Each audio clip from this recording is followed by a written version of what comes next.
Right, Salim, I did say I'd let you speak about Aston Villa, but I need to ask you one thing about Aston Villa before we move on as well. How much do you think Unai Emery is regretting joining Aston Villa, and why? Well, not at all, and you can see how stressed out it is because he works. He's losing his black hair to white hair. That's what I'm seeing on the Yeah, weekend. It's he crazy. The way works Aston some Villa long play are days. crazy. Absolutely crazy with you guys. Now he's working some long days, and you can tell he's loving the project. Newcastle wanted him initially, and he said no to them. Obviously, he was waiting for a big club, and he got it, a big project, big, with owners that are going to back him.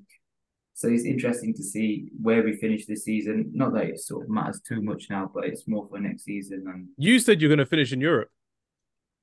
well, technically, yeah. Back it up then. Well, the UK is in Europe, so technically we are finishing. Nah, I'm messing about. Oh my But days. I think I don't know. Like we've played well. We've stopped like sort of bad run of form. We can keep clean sheets now as well. Winning away from home, winning Playing at out from the back as well, Aston Villa. yeah, playing out from the back. A lot of fans are just booing. Like the goal we scored the other day, the fans are booing, like saying "Go long," like why are we playing out from the back for? And we literally score from playing out from the back. So it's a Mm. bit like how you guys had it with Ten Hag. I mentioned this like every podcast now, and how City had it with Pep. Like you are going to lose games, you are going to make mistakes, but that's just part of the process. And you can see, like, look at Arsenal now.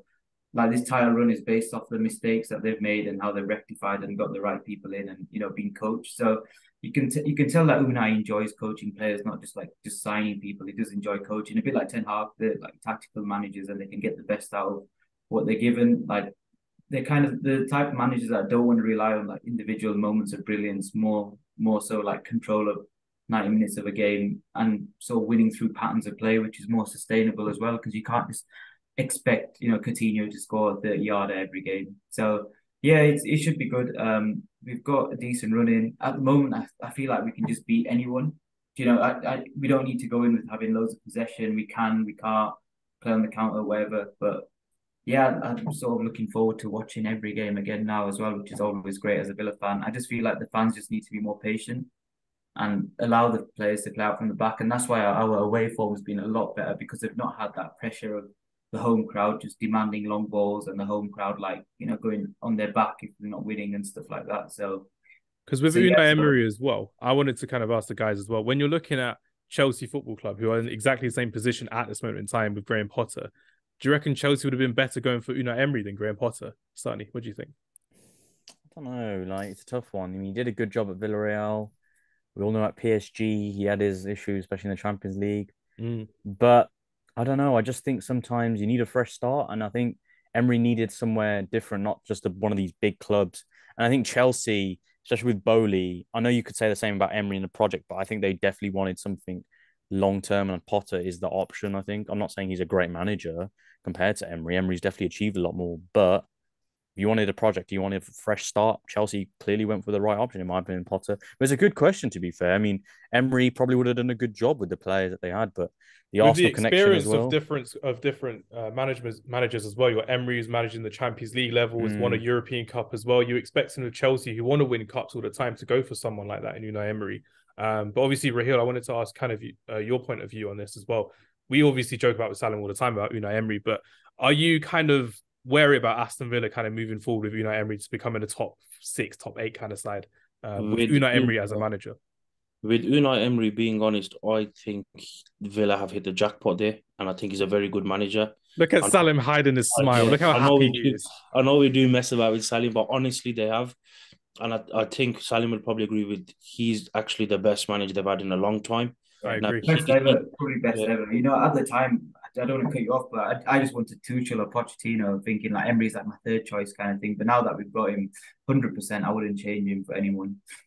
yeah, no, definitely. I think the best thing about Unai Emery, and you've seen in Aston Villa, is he'll bring organisation within the team straight away, like soon as he comes in, which he has done.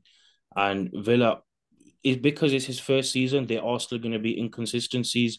There is going to be that result where they might go away from home in a tough game and get 3 points, but then completely throw it away at home. And I think he's done a good job since he's come in. And football fans these days, as we all know, have become very impatient. It's Mm. similar to the Chelsea scenario. Quite a few of my friends support Chelsea. I say the same thing to them.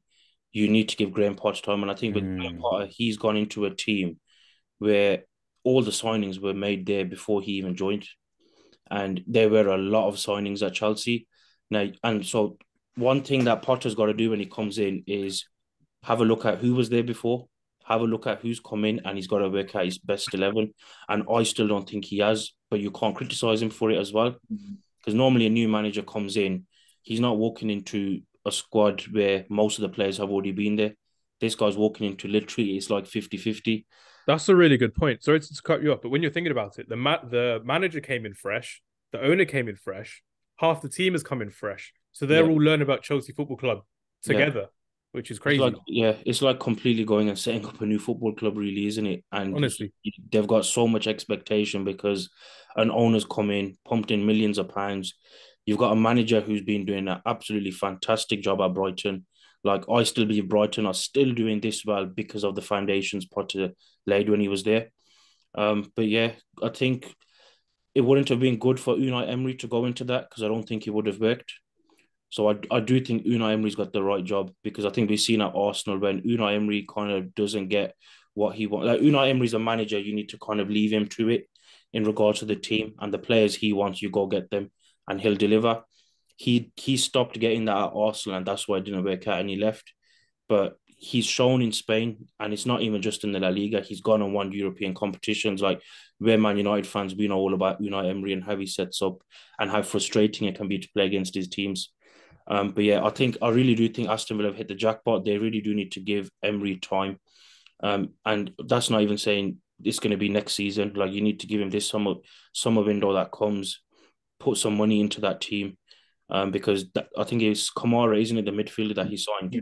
Yeah. Very, very good player. Signed before, yeah. So he was signed before, yeah. But yeah. That's why we didn't panic buy in January last season because everyone knew we needed a defensive mid last January. Yeah. And the board just didn't buy one, and then again the fans obviously like saying like, "Oh, you knew that we needed one, and you didn't buy one." And then obviously Kamara came, and then it's just complete. That's just how it always happens. So I feel like we've obviously needed a striker, winger kind of player, but I feel like we'll have at least one free agent signing, and I think we'll break our transfer record, and I think we'll spend 150. That's my prediction. We're overdue a free agent podcast as we do every March, January, Salim. We have to go through all the free agents coming up for the summer. That needs to be done as well. But yeah, I'm looking forward to seeing what Aston Villa can do under Unai Emery, like I say, every week. And it's good fun seeing Aston Villa playing a different type of football, which is really good.